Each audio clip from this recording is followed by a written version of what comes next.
অন্তর্বর্তী সরকারের আমন্ত্রণে জুলাই আন্দোলনে মানবাধিকার লঙ্ঘনের স্বাধীন ও নিরপেক্ষ তদন্ত করেছে জাতিসংঘের মানবাধিকার বিষয়ক দপ্তর। বুধবার সে তদন্তের প্রতিবেদন প্রকাশ করে জাতিসংঘ। এতে বলা হয়, শেখ হাসিনা সরকারের বিরুদ্ধে জুলাই আন্দোলনে গুরুতর মানবাধিকার লঙ্ঘন ও পরিকল্পিত দমনপীড়নের প্রমাণ পেয়েছে জাতিসংঘ।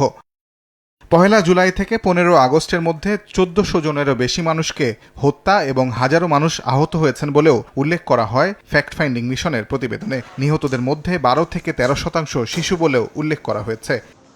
প্রতিবেদনে বলা হয়, গোয়েন্দা সংস্থা ডিজিএফআই, এনএসআই, এনটিএমসি এবং পুলিশের এসবি, ডিবি ও সিটিটিসি আন্দোলনকারীদের দমনের নামে সরাসরি মানবাধিকার লঙ্ঘন করেছে। এ বিষয়ে জাতিসংঘের মানবাধিকার বিষয়ক হাইকমিশনার জেনেভায় এক ব্রিফিংয়ে বলেন, শেখ হাসিনার নেতৃত্বাধীন সরকার নিরাপত্তা ও গোয়েন্দা বাহিনী আওয়ামী লীগের সঙ্গে যুক্ত হয়ে গুরুতর মানবাধিকার লঙ্ঘনের প্রমাণ মিলেছে।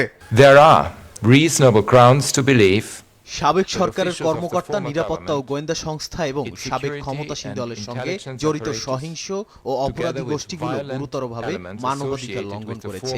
এর মধ্যে রয়েছে শত শত বিচার বহির্ভূত হত্যা, ব্যাপক গ্রেপ্তার ও আটক, শিশুদের উপর নিষ্ঠুর ও অমানবিক আচরণ। hundreds of extrajudicial killings. Military রাইফেলের গুলিতে ৬৬% মৃত্যু হয়েছে বলেও উল্লেখ করা হয় প্রতিবেদনে। জাতিসংঘের কাছে পুলিশ ও র্যাবের দেয়া তথ্য অনুসারে জুলাই আন্দোলনে ১১,৭০০ জনের বেশি মানুষকে গ্রেফতার ও আটক করা হয়।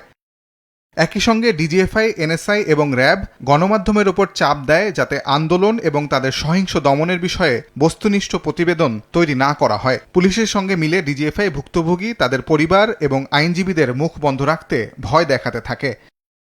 এ ধরনের গুরুতর মানবাধিকার লঙ্ঘনের ঘটনা যাতে আর না ঘটে সে লক্ষ্যে ওএইচসিআর এই প্রতিবেদনে বেশ কিছু পদক্ষেপ নেয়ার সুপারিশ করেছে, যার মধ্যে রয়েছে নিরাপত্তা ও বিচার বিভাগের সংস্কার, দমনমূলক আইন ও নীতি বাতিল, প্রাতিষ্ঠানিক ও শাসন খাতের সংস্কার এবং বৃহত্তর রাজনৈতিক প্রক্রিয়ায় পরিবর্তন করে বৈষম্য কমানো। জাতিসংঘের এই প্রতিবেদনকে স্বাগত জানিয়েছে অন্তর্বর্তী সরকার। এই সুপারিশগুলো সরকার অত্যন্ত গুরুত্বের সাথে বিবেচনা করবে এবং প্রত্যেকটা সুপারিশ কার্যকর করার চেষ্টা করবে, যাতে করে এই ধরনের ঘটনার আর কখনো পুনরাবৃত্তি ঘটানোর কেউ সাহস না পায়। আন্দোলনে খুনের বিচার থেকে কারো মুক্তি নেই জানিয়ে প্রধান উপদেষ্টার প্রেস সচিব বলেন, দল হিসেবে আওয়ামী লীগের ভাগ্য নির্ধারণ করবে দেশের মানুষ।